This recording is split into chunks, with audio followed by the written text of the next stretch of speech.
আসন্ন শারদীয় দুর্গাপূজা উপলক্ষে ভারতে 37.46 মেট্রিক টন ইলিশ রপ্তানি করেছে বাংলাদেশ।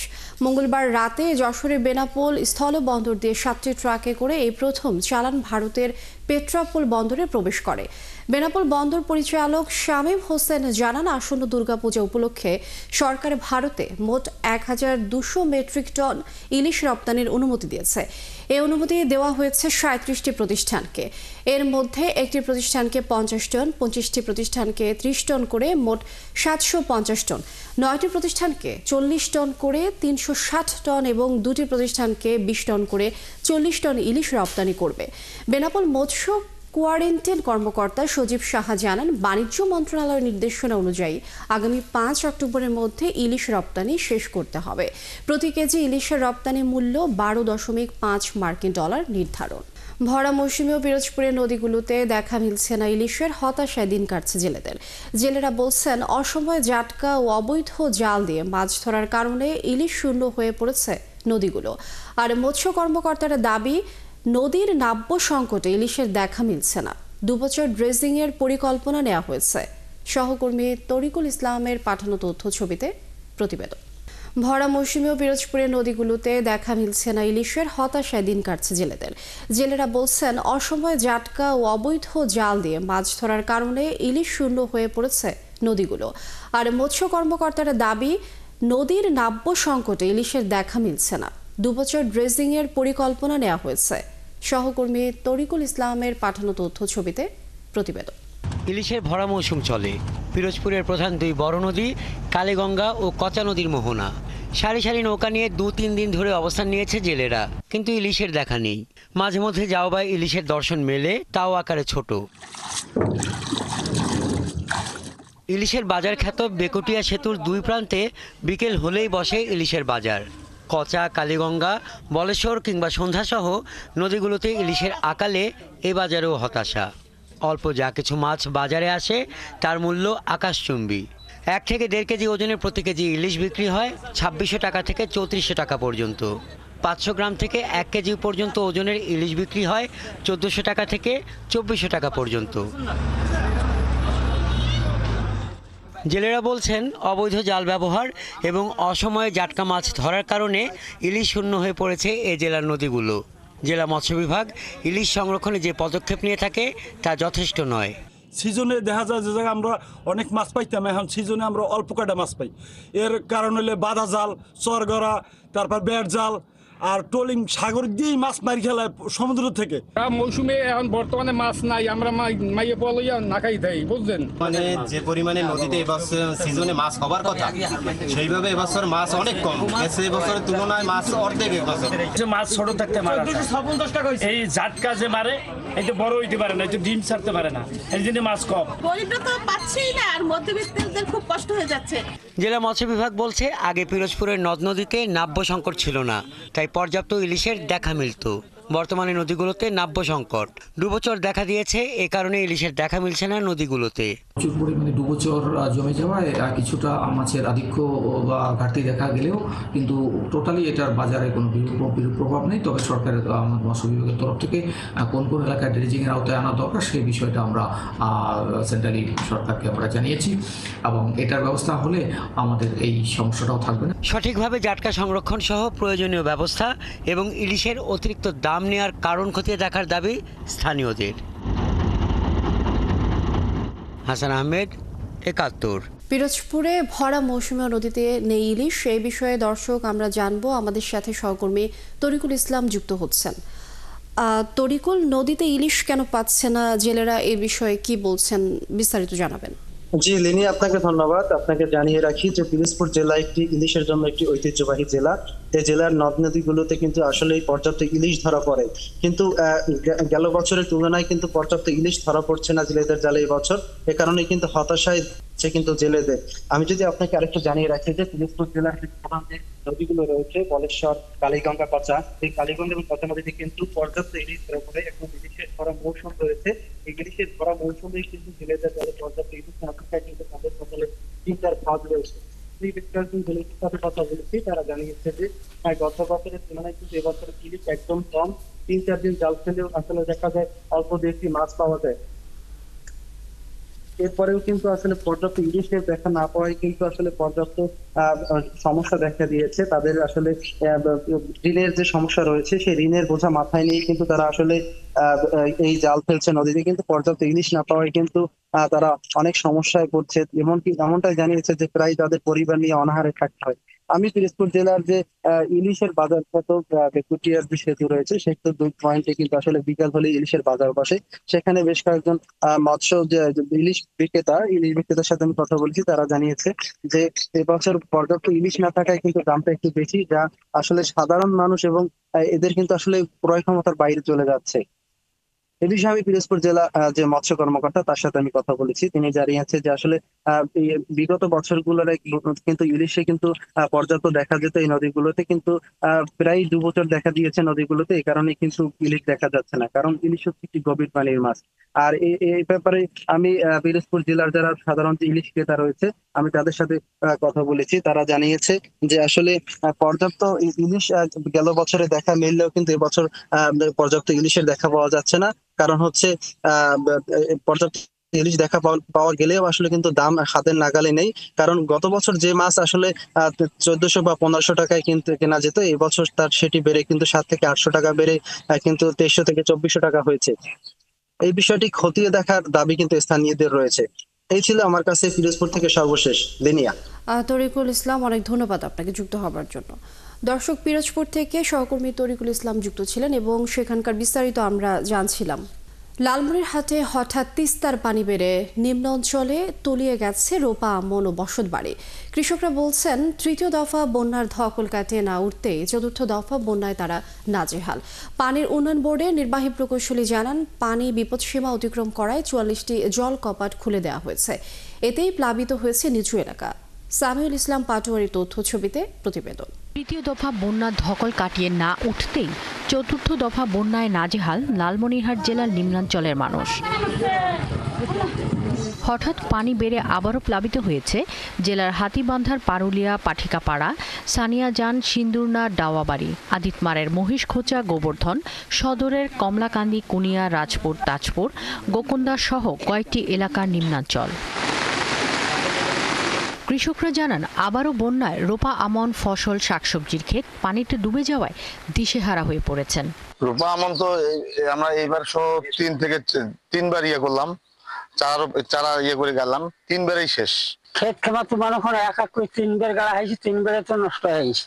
পানি ওখানে আমার বাড়িতে 1 হাঁটু হয়েছে, আর এই নামা দিয়ে চড়ুর উপরে একটা জিনিস পাই না। এই এলাকাটা ট্রেনের কথা আছে,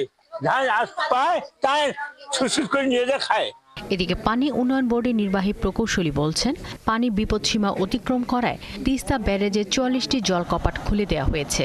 তবে 24 ঘন্টা পর পানি নেমে গেলে পরিস্থিতি স্বাভাবিক হবে। ঝুঁকিপূর্ণ পয়েন্টগুলো রয়েছে, যেখানে আমাদের জরুরি ভাঙন দেখা দেবে। আমরা যত দ্রুত সম্ভব জিও ব্যাগ বালি ভর্তি করে ভাঙন প্রশমন করার চেষ্টা করে যাব। এদিকে তিস্তা পাড়ে ক্ষতিগ্রস্ত মানুষদের একটাই দাবি, দ্রুত তিস্তা মহাপরিকল্পনা বাস্তবায়ন হলে তাদের এই দুঃখ দুর্দশা কমবে। শাকিলা শম্পা, ৭১। বৃষ্টি উজানের ঢলে বেড়েছে তিস্তার পানি, আতঙ্কে আছে নদী পাড়ের মানুষ। দর্শক, এই বিষয়ে বিস্তারিত জানতে আমরা এই মুহূর্তে চলে যাব সামিউল ইসলামের কাছে। সামিউল, আপনি আছেন, তিস্তার পানি এই মুহূর্তের কি অবস্থায় আছে সেই বিষয়টি এবং জানবো, এবং কি বলছেন নদী পাড়ের মানুষ, প্রশাসন থেকে কোনো ব্যবস্থা নেওয়া হয়েছে কিনা? লিনিয়া, লালমনিরহাটের তিস্তা নদীর পানি বিপদ সীমার গতকালকে রাত্রে ছিল বিপদ সীমার 10 সেন্টিমিটার নিচে।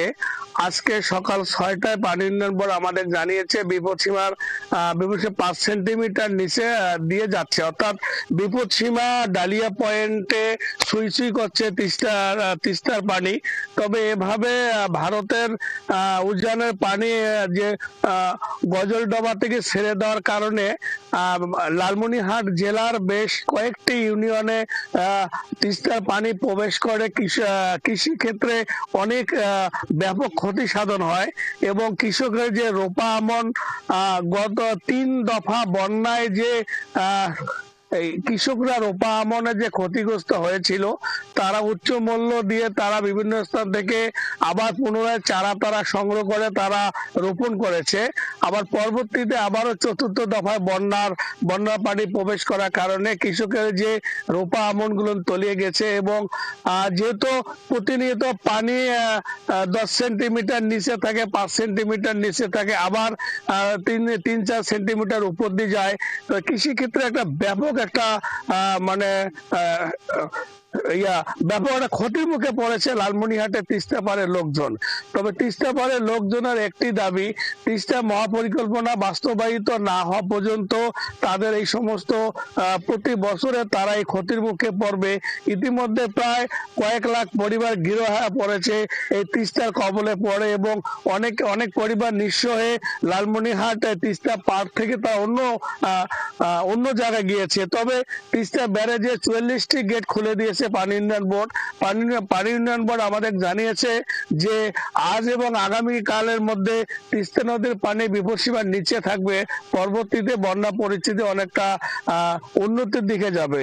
তবে লালমনিরহাট জেলার তিস্তা পাড়ে প্রশাসনের পক্ষ থেকে আমাদের জানিয়েছে যে যেহেতু তিস্তা মহাপরিকল্পনা বাস্তবায়ন যে এখনো শুরু হয় নাই, তবে দ্রুত হওয়ার একটা সম্ভাবনা রয়েছে এবং তিস্তা মহাপরিকল্পনা ইতিমধ্যে চীনের একটি দল তিস্তায় এসে তারা পর্যবেক্ষণ করবে বলে ইতিমধ্যে আমাদের জানিয়েছে।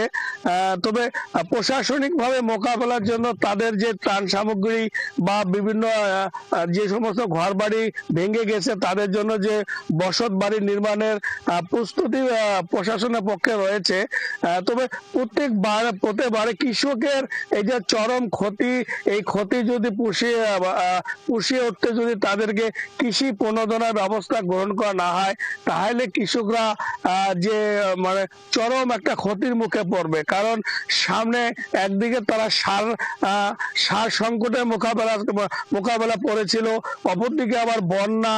তবে কৃষকদের একটাই দাবি, যদি সরকার যদি কৃষি প্রণোদনা দেয়, যেহেতু গত 3 দফা বন্যায় এখনো পর্যন্ত কৃষি প্রণোদনা কৃষকরা পায় নাই, না পাওয়ার কারণে তারা যে ক্ষতির মুখে রয়েছে। তো এই যে বর্তমান চলমান যে বন্যা রয়েছে, এই বন্যায় যে অনেক কৃষকের রোপা আমনের যে চারা নষ্ট হয়েছে, অনেকে আবার 2-3 গুণ উচ্চ মূল্য দিয়ে চারা সংগ্রহ করছে। তবে তিস্তা ব্যারেজ এলাকায় যে 44টি গেট যে খুলে দেওয়া হয়েছে, এই 44টি গেট দিয়ে ইতিমধ্যে পানি প্রবেশ করছে। তবে ভারতের গজলডোবায় থেকে যখন ধীরে ধীরে পানিটা তারা ওখান থেকে ছেড়ে দেয়, এর কারণে এই পানি তিস্তা ব্যারেজে আসে একটা হুমকির মুখে পড়ে এবং এই তিস্তা পাড়ের লোকজনের আবারও একটা চতুর্থ দফা এখন বন্যার মোকাবেলা করলো, 5ম দফা আরেকটি বন্যার মোকাবেলার জন্য তারা একটা আশঙ্কাগ্রস্ত রয়েছে যে তাদের যদি আরেকটি বন্যা মোকাবেলা করতে হয়, তাহলে যে 2 লাখ পরিবারের এদের যে নিঃস্ব হয়ে যাবে এই সমস্ত পরিবারগুলো। কারণ সামিউল ইসলাম, অনেক ধন্যবাদ। আমরা আবারও ফিরবো এবং এই বিষয়ে বিস্তারিত জানবো পরবর্তী সংবাদ সংযোগে। আপনি যুক্ত থাকুন আমাদের সঙ্গে। দর্শক, বৃষ্টি ও উজানের ঢলে বেড়েছে তিস্তার পানি, আতঙ্কে আছে নদী পাড়ের মানুষ। এই বিষয়ে বিস্তারিত আমাদেরকে জানাচ্ছিলেন সহকর্মী সামিউল ইসলাম। তীব্র স্রোত ও ঘাট সংকটের কারণে দেশের গুরুত্বপূর্ণ নৌরুট দৌলতদিয়া পাটুরিয়ায় ফেরি পারাপার ব্যাহত হচ্ছে। এতে ঘাট এলাকায় তৈরি হচ্ছে দীর্ঘ যানজট। ঘাটের 0 পয়েন্ট থেকে দৌলতদিয়া পেট্রোল পাম্প পর্যন্ত অন্তত 1.5 কিলোমিটার এলাকায় 2 সারিতে আটকে থাকছে কয়েকশো যানবাহন। এতে প্রতিদিনই বিপাকে পড়ছেন যাত্রী ও পরিবহন সংশ্লিষ্টরা। বিআইডব্লিউটিসি দৌলতদিয়া ফেরিঘাটের ব্যবস্থাপক মোহাম্মদ সালাউদ্দিন বলেন, দৌলতদিয়া প্রান্তে থাকা 7টি ঘাটের মধ্যে 4টি ঘাট বন্ধ রয়েছে দীর্ঘদিন ধরে।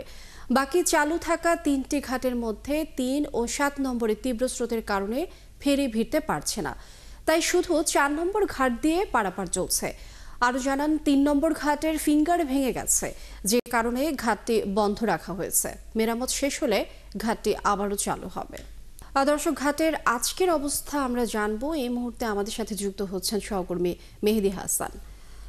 মেহেদি, আজ এখন আপনি যেখানে আছেন ঘাটের কি অবস্থা দেখছেন এবং যানজট রয়েছে কিনা, ঘাট কর্তৃপক্ষ এ বিষয়ে কি ব্যবস্থা নিয়েছে বা নিচ্ছে সেই বিষয়টিও আমাদেরকে জানিয়ে দেবেন। লিনিয়া, আমি আপনাকে একটু দৌলতদিয়া ঘাট সম্পর্কে যদি একটু জানাই। এই দৌলতদিয়া ঘাট প্রান্তে 7টি ঘাট রয়েছে। সেই 7টি ঘাটের তত্ত্বাবধান করে কিন্তু বিআইডব্লিউটিএ কর্তৃপক্ষ।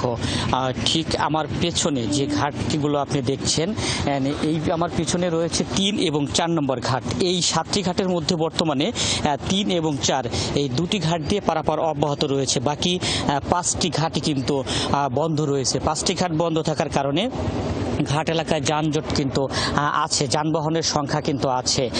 দৌলতদিয়া ঘাটে যে 7টি ঘাট রয়েছে এর মধ্যে 1 এবং 2 নম্বর ঘাট, এই ঘাট দুটি বন্ধ রয়েছে দীর্ঘদিন যাবৎ, এবং 5 এবং 6 এই ঘাট দুটি বন্ধ রয়েছে গত 3 বছর যাবৎ। 7 নম্বর ঘাট, 4 নম্বর ঘাট এবং 3 নম্বর ঘাট, এই 3টি ঘাট দিয়েই মূলত পারাপার চলে আসছিল। যেহেতু নদীতে পানি বৃদ্ধি পেয়েছে, নদীতে তীব্র স্রোত দেখা দিয়েছে, এই তীব্র স্রোতের কারণে 7 নম্বর ঘাটটি কিন্তু 2 দিন যাবৎ বন্ধ।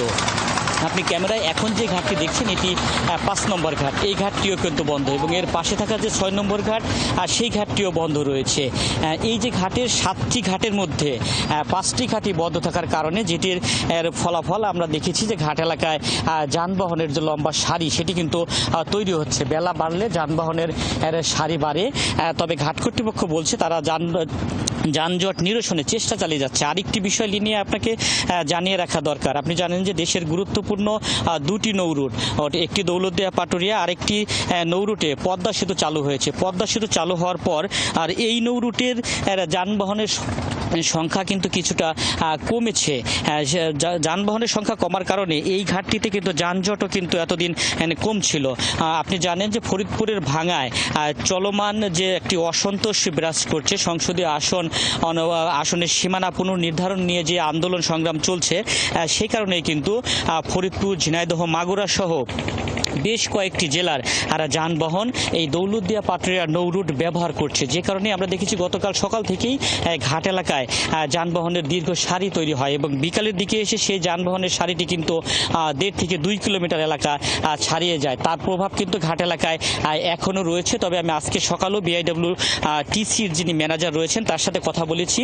বিআইডব্লিউটিসির ম্যানেজার আর আমাকে আশ্বস্ত করেছেন, তিনি আমাদেরকে জানিয়েছেন তাদের বহরে তারা ফেরির সংখ্যা বাড়িয়েছেন। বর্তমানে 10টি ফেরি দিয়ে পারাপার অব্যাহত রেখেছে, এবং 2টি ঘাট যে সচল রয়েছে সেই 2টি ঘাট দিয়ে তারা আটকে থাকা যাত্রী এবং হাসান, আমরা দেখছিলাম ঘাট বন্ধ রয়েছে এবং সে সাথে দেখছিলাম যে তীব্র স্রোত। আপনি থাকুন আমাদের সঙ্গে, আমরা পরবর্তী সংবাদ সংযোগে নিশ্চয়ই আরো তথ্য আপনার কাছ থেকে জানতে পারব। দর্শক, আমাদের সহকর্মী মেহেদি হাসান যুক্ত ছিলেন এবং ঘাটের আজকের অবস্থা আমরা জানছিলাম।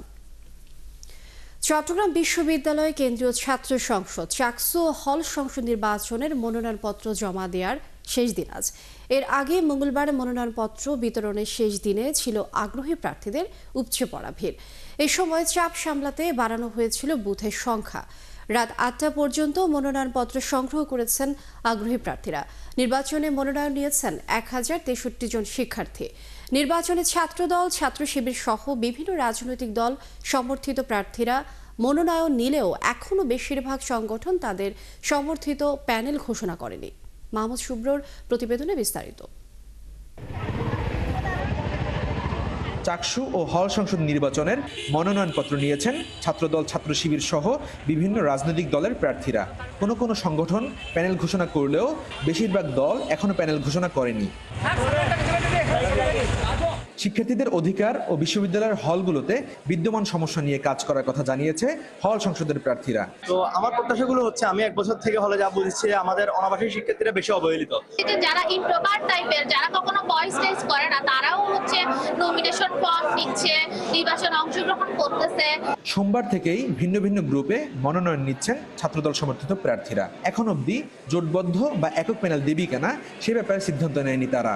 আমাদের বাংলাদেশ জাতীয়তাবাদী ছাত্রদল পক্ষ থেকেও আমাদের সব নেতাকর্মীরা মনোনয়ন সংগ্রহ করছে। আমরা খুব শিগগিরই আমাদের প্যানেল ঘোষণা করবো ইনশাল্লাহ।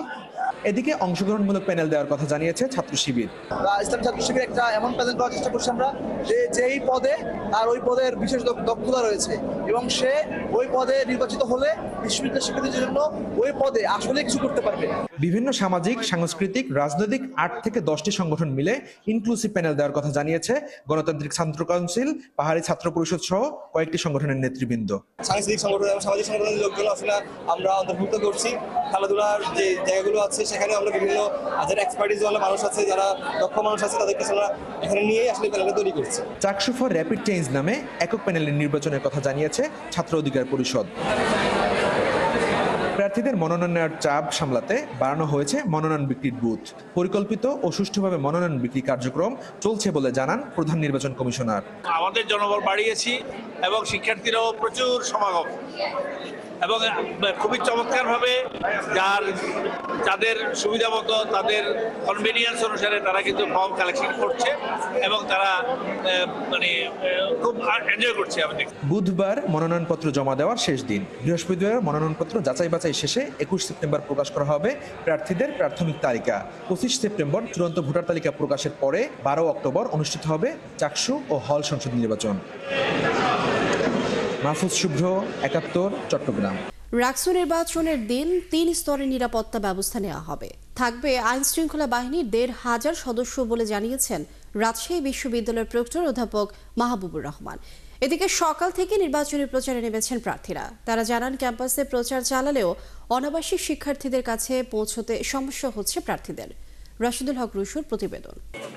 সকাল 10টার দিকে ক্যাম্পাসের পরিবহন মার্কেট চত্বর এলাকায় নির্বাচনী প্রচার করেন ছাত্রদল সমর্থিত ঐক্যবদ্ধ নতুন প্রজন্ম প্যানেলের ভিপি প্রার্থী শেখ নুর উদ্দিন আবির।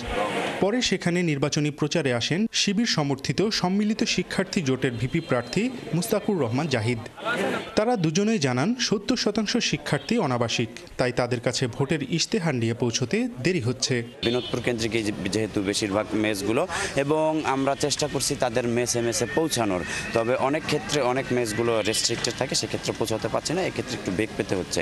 ছাত্রাবাসগুলোতে তো আমরা যেতে পারতেছি সরাসরি, ছাত্রীনিবাসগুলোতে আমাদের প্যানেলের যারা নারী শিক্ষার্থী আছে তাদেরকে পাঠানোর ব্যবস্থা করতেছি। এভাবে আমরা সবার কাছে পৌঁছাচ্ছি ইনশাআল্লাহ। নির্বাচনী প্রচার চালান সর্বজনীন শিক্ষার্থী সংসদের ভিপি প্রার্থী তাসিন খান।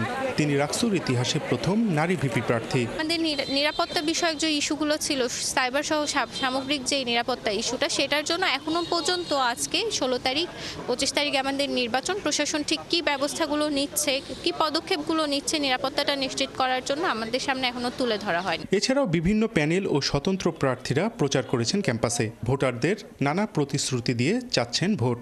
আলহামদুলিল্লাহ ভালো সাড়া পাচ্ছি, সকলের সাথে কথা বলছি, তারা আমাদের কথা শুনছে, আমরা তাদের কথা শুনছি এবং সকলেই মিলে একটি সুন্দর রাকসু যাতে আমরা দিন শেষে পেতে পারি সেই প্রত্যয় নিয়ে আমরা কাজ করছি। তবে আজকে সকাল থেকে এখন আকাশ এখন পরিষ্কার, আমরা এখন পর্যন্ত যতগুলো শিক্ষার্থীর কাছে গিয়েছে তারা সহজে আমাদেরকে নিয়ে নিয়েছে। এদিকে ভোটের দিন ক্যাম্পাসে 3 স্তরের নিরাপত্তার পাশাপাশি আইন শৃঙ্খলা বাহিনীর 1,500 সদস্য সহ ক্যাম্পাসে থাকবে মোবাইল কোর্ট। যে ভোট কেন্দ্রগুলো থাকবে, যে একাডেমিক বিল্ডিং, সেখানে নিরাপত্তা দেওয়া।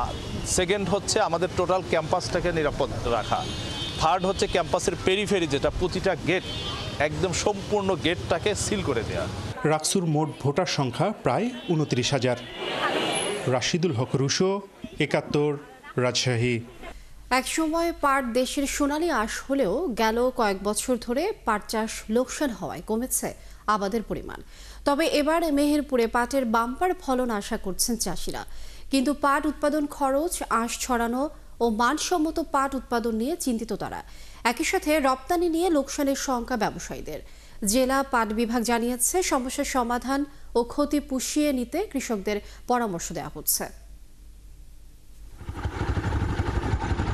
আবহাওয়া অনুকূলে থাকায় চলতি বছর মেহেরপুরে পাট চাষের বাম্পার ফলন আশা করছেন চাষিরা।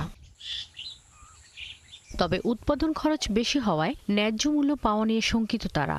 এছাড়া মুক্ত জলাশয়ের অভাবে পাট জাগ দিতে হয় ডোবা কিংবা পুকুরের মতো বদ্ধ জলাশয়ে, যে কারণে পাটের গুণগত মান, আঁশের রঙের পার্থক্যের কারণে ন্যায্য দাম পাওয়া যায় না। যে পরিমাণ খরচ, বুঝছেন, বিঘি যদি 14-15 হাজার হয়েছে তো 12-13 হাজার এমনি খরচ। ভরে পা দিতেই দেয় না, বলবি পানি নষ্ট হয়ে যাবে, আর এই দুটো মাছ ছেড়ে দেয় দিয়ে বলবি ঠেকে বসে আছে। জাগ দেওয়ার সমস্যা তো খরচ বেশি হয়ে যাচ্ছে। তাই এই পাট আঁশ সংগ্রহের প্রক্রিয়ার সময়টাতে নদীগুলো ব্যবহারের অনুমতি চান পাট চাষিরা। তাছাড়া মানসম্মত পাট উৎপাদনে কৃষি বিভাগের উদাসীনতার অভিযোগও দিচ্ছেন তারা। পাটের এবার খুব একটা রোগ বালা নেই, এবছর মাঠের পাট খুবই ভালো হয়েছে। একটাই দাবি সরকারের কাছে যে এই পাটটা আমাদের জাগ না দিতে পারলে আমাদের কোনো আধারই নেই। 10,000-12,000 খরচ হয়ে গিয়ে হয়তো 15-20,000 বেচা স্থায়ী পয়সা। গতবার ছিল ঘাট প্রতি বিক্রি 600-700 টাকা, এবার হচ্ছে 1400-1500-1800 টাকা আমাদের বিক্রি হচ্ছে। ইনশাল্লাহ এবার বিঘা প্রতি আমরা হয়তো বেচাকেনা করে খরচ বাদ দিয়ে হয়তো 15-20 হাজার লাভ হবে আশা করছি ইনশাল্লাহ। আর ব্যবসায়ীরা বলছেন ভারতে কাঁচা পাট রপ্তানি বন্ধের শঙ্কা রয়েছে, তাই নতুন পাটের বাজার তৈরি করতে না পারলে লোকসানে পড়বেন। ইন্ডিয়া যদি পাট না নেয় তাহলে পাটের দাম আরো কমে যাবে, এইটাই আমাদের এইটা আছে। তো ইন্ডিয়া পাট নেবে শুনছি, কিন্তু এই স্থলবন্দর দিয়ে নেবে না। প্রত্যেক ব্যবসাদাররাই অনেক শঙ্কিত হয়ে আছে পাটের দাম নিয়ে। এই দামে পাট কিনে লাভ হওয়ার কোনো লক্ষণ দেখছি না আমরা আর কি। পাবো কি তোমার ভালোবাসা। আমাদের মেহেরপুরে পাটের পানির সমস্যার জন্য অনেকে কাদা মাটি ব্যবহার করে থাকে, এই জন্য মানটা কম হয়। আমরা বলবো যে কাদা বা মাটিটা ব্যবহার না করে এবং পাটটা ভালো মতো শুকাবেন, তাহলে আমরা এই পাটের গ্রেডটা উন্নত মানের গ্রেড পাবো এবং দামও বেশি করতে পারবো। চলতি মৌসুমে মেহেরপুরের 17,655 হেক্টর জমিতে পাট আবাদ হয়েছে। শাকিলা শম্পা, ৭১। খাগড়াছড়িতে এবছর জুম চাষের ভালো ফলন হয়েছে, এতে খুশি চাষিরা। সবাই এখন ব্যস্ত সময় পার করছে জুমের ফসল ঘরে তুলতে। তবে অনেক কৃষকের অভিযোগ, জুম চাষের সময় কৃষি বিভাগ থেকে সঠিক পরামর্শ পাননি তারা। পেলে আরও বেশি ফসল পাওয়া যেত। রূপায়ণ তালুকদারের তথ্য ছবিতে প্রতিবেদন। সোনালী রঙের পাকা জুম ধানে মৌ মৌ গন্ধ ছড়াচ্ছে সবখানে। আর এই ধান ঘরে তোলায় ব্যস্ত খাগড়াছড়ির জুম চাষিরা।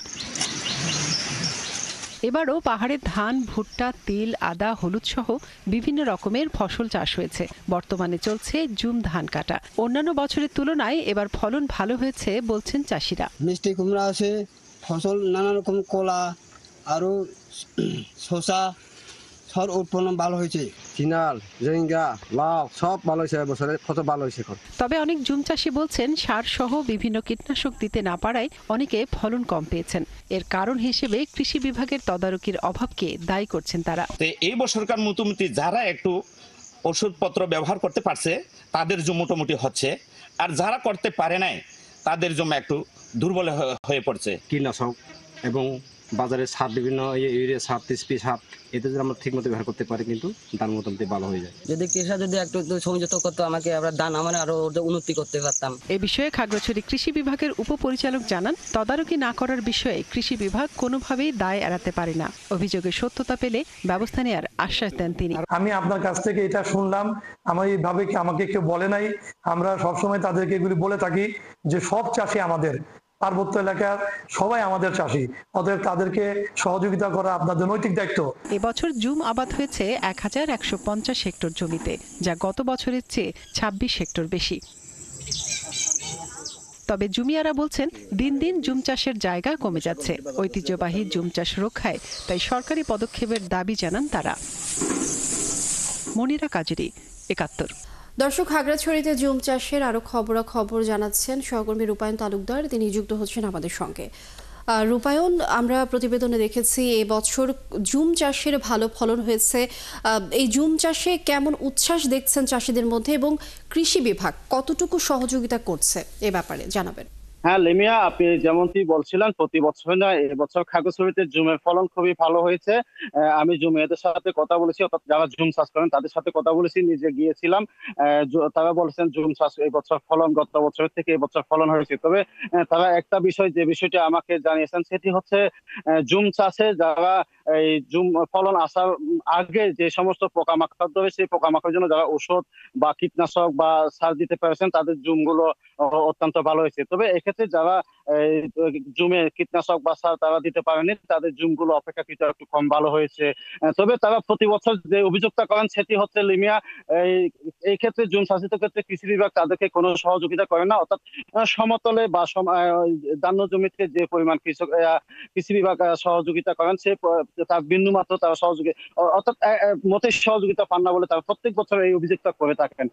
তো এই বছর ঠিক তার ব্যতিক্রম ঘটেনি এবং তারা অর্থাৎ নিজেদের সাধ্য মতো অর্থাৎ প্রত্যেক বছর যে তারা জুমে যে পোকামাকড় রয়েছে তারা কীটনাশকের দোকানে গিয়ে তারা কীটনাশকের যে দোকানদার থাকেন তাদের থেকে পরামর্শ নিয়ে সেই জুমে তারা ছিটিয়ে থাকেন। এক্ষেত্রে তাদের অনেক ভালো হয়, আর যারা দিতে পারে না তাদের কোনো কৃষি বিভাগের যে প্রণোদনা দেওয়া হয় সমতল ভূমিতে সেক্ষেত্রে তাদের কোনো দেওয়া হয় না। এই অভিযোগটা প্রত্যেক বছর করে থাকেন। তো লিমিয়া জুম চাষিরা যেহেতু তাদের সারা বছর একবারই চাষ করেন, এই এক ফসলি দিয়ে তাদের সারা বছরের ফলন হয়। আর এখানে একটা যে বিষয়টা হচ্ছে জুমে শুধু ধান চাষ হয় না, এখানে আদা, হলুদ, তিল, মালপা সহ প্রায় জুম চাষিরা বলছেন প্রায় 1200 প্রজাতির সবজির চাষ হয় এখানে, যা তারা সারা বছর এই ফলন দিয়ে তারা করে থাকেন। তো আমি খাগড়াছড়ি উপপরিচালক কৃষি বিভাগের উপপরিচালক বাসিরুল আলমের সাথে কথা বলেছি। তিনি বলেছিলেন কৃষকদের তারা কোনো অভিযোগ পান না এবং অভিযোগ না পাওয়ায় তারা হয়তো সেক্ষেত্রে তারা ওভাবে সহযোগিতা করতে পারেন না। তো তিনি এই বিষয়টাও বলেছেন কোন কৃষক যদি তাদের কাছ থেকে সহযোগিতা চান জুমের ক্ষেত্রে তারা সেক্ষেত্রে সহযোগিতা দেবেন এবং আগামী বছর যাতে জুমের ফলন আরো ভালো হয় সেই জন্য তিনি মাঠ পর্যায়ে যারা উপসহকারী কৃষি কর্মকর্তা আছেন তাদেরকে দিক নির্দেশনা দেবেন বলে তিনি আমাকে জানিয়েছেন। এবং তিনি এটাও বলেছেন জুম চাষ করুক আর সমতলে চাষ করুক, কৃষক যারা সবাই তাদের কাছে সমান। লিমিয়া আর এই কৃষি বিভাগের হিসাব মতে এই বছর খাগড়াছড়িতে 1176 হেক্টর জমিতে জুম চাষ হয়েছে, যা গত বছর থেকে 26 হেক্টর বেশি। আর গত বছর রূপায়ণ তালুকদার, অসংখ্য ধন্যবাদ আপনাকে। দর্শক, আমাদের সাথে সহকর্মী রূপায়ণ তালুকদার যুক্ত ছিলেন এবং খাগড়াছড়িতে জুম চাষের আরো খবরাখবর আমরা জানছিলাম। বিশ্বকে শিশুদের জন্য বাসযোগ্য করতে এগিয়ে আসুন, এই স্লোগানকে সামনে রেখে জলবায়ু পরিবর্তন মোকাবেলায় নারায়ণগঞ্জের সোনারগাঁয়ে শিক্ষার্থীদের মাঝে চারা গাছ বিতরণ হয়েছে। মঙ্গলবার উপজেলার প্রতাপেরচর সরকারি প্রাথমিক বিদ্যালয় মাঠে বিসমিল্লাহ এএনএম জুলফিকার ফাউন্ডেশনের উদ্যোগে প্রায় 3 শতাধিক শিক্ষার্থীদের মাঝে গাছের চারা বিতরণ করা হয়। সংগঠনের চেয়ারম্যান নাদিরা আক্তার নীরার সভাপতিত্বে উদ্বোধন করেন ইঞ্জিনিয়ার মোক্তার হোসেন। প্রধান অতিথি ছিলেন উপজেলা সহকারী শিক্ষা কর্মকর্তা দেলোয়ার হোসেন। চট্টগ্রামের কাস্টমস হাউসে ঘুষ নেওয়ার অভিযোগে এক কর্মকর্তাকে আটক করেছে দুদক। সোমবার সন্ধ্যায় ভুক্তভোগী এক আমদানিকারকের অভিযোগের ভিত্তিতে ঘুষ নেয়ার সময় রাজীব রায় নামের ওই কর্মকর্তাকে আটক করা হয়। দুদক চট্টগ্রাম জেলা কার্যালয়ের সহকারী পরিচালক সাইদ ইসলাম জানান, ঢাকার প্লাস্টিক পণ্যের এক আমদানিকারকের করা অভিযোগের ভিত্তিতে সন্ধ্যায় কৌশলে এই অভিযান চালানো হয়। তিনি জানান, সকল কাগজপত্র ঠিক থাকার পরেও আমদানি করা পণ্য ছাড় নিতে ঘুষ দাবি করেন ওই কর্মকর্তা। তিনি কাস্টমসের ARO হিসেবে কর্মরত আছেন। জিজ্ঞাসাবাদের পর তার নামে মামলা দায়ের করা হবে বলে জানিয়েছেন দুদক কর্মকর্তারা। আমাদের বাদী যে টাকাটা নিয়ে তাকে দিয়েছে সেটা আমরা অলরেডি আগে ইনভেন্টরি করে রেখেছি এবং সেই টাকাটা আমরা উদ্ধার করেছি। সাক্ষী আগে যে ইনভেন্টরিতে ছিল এবং আমরা যারা জব্দ করেছি এখানে আমরা নিরপেক্ষ সাক্ষী রেখেছি। দর্শক, কিছুক্ষণ আগেই বলছিলাম যে মেহেরপুরে পাটের বাম্পার ফলন আশা করছেন চাষিরা। এই বিষয়ে আমরা বিস্তারিত জানবো। আমাদের সাথে সহকর্মী আসিফ ইকবাল যুক্ত হচ্ছেন এই মুহূর্তে। আসিফ, এবারের উৎপাদন নিয়ে চাষিরা কি খুশি কিনা সেই বিষয়টি অবশ্যই জানাবেন এবং পাট ব্যবসায়ী ও কৃষি কর্মকর্তারা কি বলছেন এই বিষয়ে। লিনিয়া গত কয়েক বছরের পাটের লোকসানের পরে কিন্তু এই বছর কৃষকদের ভালো ফলন এবং দাম ভালো পাচ্ছেন, যার কারণে কৃষকরা লাভবান হচ্ছে। কৃষকদের সাথে কথা বলেছি যে কৃষকরা বলছেন যে প্রতি বিঘা পাট চাষে তাদের 10 থেকে 15 হাজার টাকা খরচ হলে কিন্তু এবার 40 থেকে 50 হাজার টাকা পাচ্ছেন। কিন্তু তাদের কিছু অভিযোগ রয়েছে।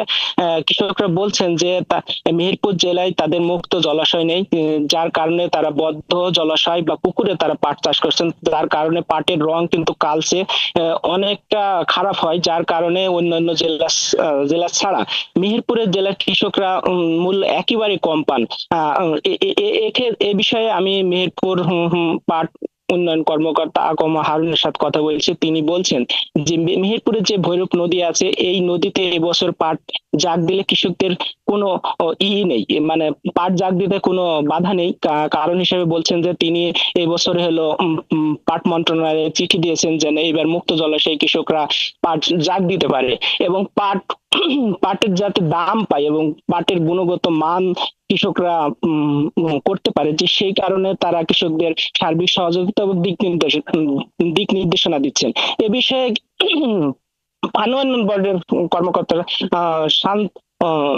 শান্তর সাথে কথা হচ্ছে। তিনি যে বিষয়টি বলছেন যে ভৈরব নদীতে পাট জাগ দেওয়া যাবে না, পাট জাগ দিলে ভৈরব নদীর যে পানি দূষিত হয় এবং জীবজন্তু মারা যায় এবং ভৈরব নদী ভরাট হয়ে যায়, যার কারণে কিন্তু তারা কৃষকদের ভৈরব নদীতে পাট জাগ দিতে নিরুৎসাহিত করছেন। এছাড়া ব্যবসায়ীদের সাথে কথা হয়েছে, ব্যবসায়ীরা যে বিষয়টি বলছেন যে মেহেরপুর জেলার কৃষকরা এবং ব্যবসায়ীরা প্রতি বছরে কিন্তু পাটের যে দাম, সেই দাম থেকে বঞ্চিত হন। কারণ হিসেবে তারা বলছেন যে অন্যান্য জেলা ফরিদপুর এবং কুষ্টিয়া জেলার পাট চাষিরা তাদের পাটের রং অনেক ভালো হয়, যার কারণে কিন্তু তারা এই জেলার কৃষকদের ছাড়া 3 থেকে 400 টাকা বেশি দাম পায়, যার কারণে তারা সংশ্লিষ্ট কর্মকর্তাদের বলছেন যে এই পাট যাতে ভালো রং হয় এবং কৃষকরা যেন প্রকৃত দাম থেকে বঞ্চিত না হয়। লিনিয়া। আসিফ ইকবাল, অনেক ধন্যবাদ আপনাকে। দর্শক, মেহেরপুরে পাট চাষের আরো খবরাখবর নিয়ে আমাদের সাথে যুক্ত হয়েছিলেন সহকর্মী আসিফ ইকবাল। চট্টগ্রামের সীতাকুণ্ডে শিপইয়ার্ডে আগুন লেগে 8 জন শ্রমিক দগ্ধ হয়েছেন। তাদেরকে নগরীর ন্যাশনাল হাসপাতাল সহ 2টি বেসরকারি ক্লিনিকে ভর্তি করা হয়েছে। মঙ্গলবার দুপুরে উপজেলার 12 আউলিয়া এলাকায় জিরি সুবেদার শিপ রিসাইক্লিং ইয়ার্ডে এই দুর্ঘটনা ঘটে। চট্টগ্রাম শিল্প পুলিশের পুলিশ সুপার আব্দুল্লাহ আল মাহমুদ জানান, সীতাকুণ্ডের একটি জাহাজ ভাঙার কারখানায় হঠাৎই আগুন লাগে। এ সময় 8 জন শ্রমিক দগ্ধ হন। আহতদের মধ্যে 2 জনের শরীরে প্রায় 25% এবং 5 জনের 10% দগ্ধ হয়েছে। ঘটনাস্থল পরিদর্শনের পর প্রাথমিকভাবে ধারণা করা হচ্ছে দাহ্য তরল পদার্থ থেকে আগুনের সূত্রপাত হয়, তবে সংশ্লিষ্ট কর্তৃপক্ষ আগুন লাগার কারণ নিশ্চিত করতে পারেনি। শরতের শুভ্রতা জানান দিচ্ছে দেবী দুর্গা আসছেন আবারও। এবার দুর্গা মর্তে আসছেন গজে বা হাতিতে চড়ে, ফিরে যাবেন দোলায় চড়ে। হিন্দু ধর্মাবলম্বীদের সবচেয়ে বড় ধর্মীয় উৎসব শারদীয় দুর্গাপূজাকে ঘিরে তাই চট্টগ্রামে চলছে নানা আয়োজন। প্রতিমা গড়ায় দিনরাত ব্যস্ত সময় পার করছেন মৃৎশিল্পীরা। এদিকে আইনশৃঙ্খলা বাহিনী ও পূজা উদযাপন পরিষদের নেতৃবৃন্দের পক্ষ থেকে সাম্প্রদায়িক সম্প্রীতি বজায় রেখে আনন্দমুখর পরিবেশে সবাইকে পূজা উদযাপনের আহ্বান জানানো হয়েছে। বাবুন পালের ক্যামেরায় আরও জানাচ্ছেন রাজীব বড়ুয়া। আশ্বিন শারদ প্রভাতে নীল আকাশে সাদা মেঘের ভেলা ও কাশবনের শিহরিত হিল্লোলে মাতোয়ারা প্রকৃতি। এর মাঝেই মা দুর্গা আসছেন ধরণীতে, বাকি আর অল্প কয়েকদিন। শারদীয়ার আগমনী হওয়ায় তাই ব্যস্ত সময় কাটাচ্ছেন কারিগররা। তুলির আঁচড়ে রঙের ছোঁয়ায় প্রাণ পাচ্ছে প্রতিমা। চারিদিকে এখন শুধু দেবীর আগমনের অপেক্ষা। প্রতি বছর পূজার 3 মাস আগে থেকে প্রতিমা গড়ার কাজ শুরু করেন মৃৎশিল্পীরা। তাদের পুরো বছরের মোট আয়ের সিংহভাগ আসে এই দুর্গাপূজার সময়।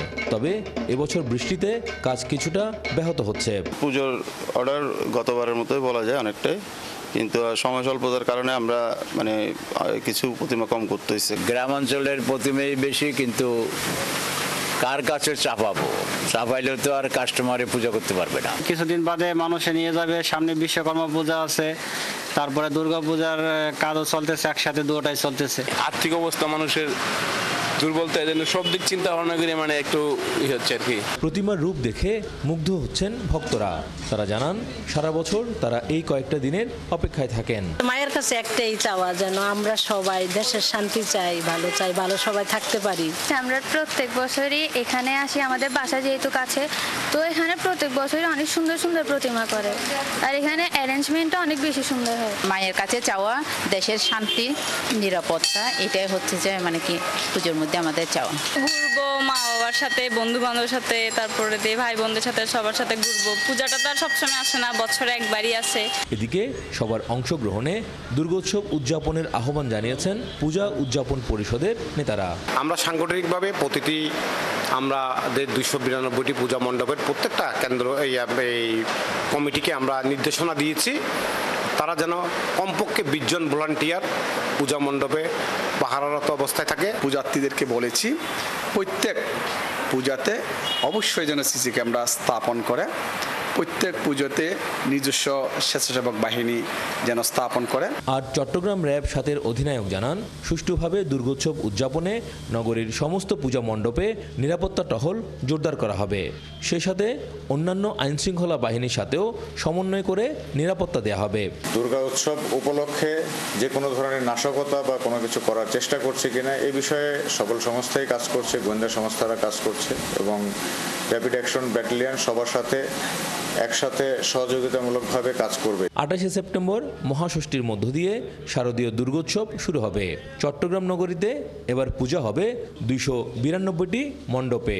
এবছর শক্তির প্রতীক মা দুর্গা আসছেন হাতিতে চড়ে, দোলাই করে ফিরে যাবেন কৈলাসে।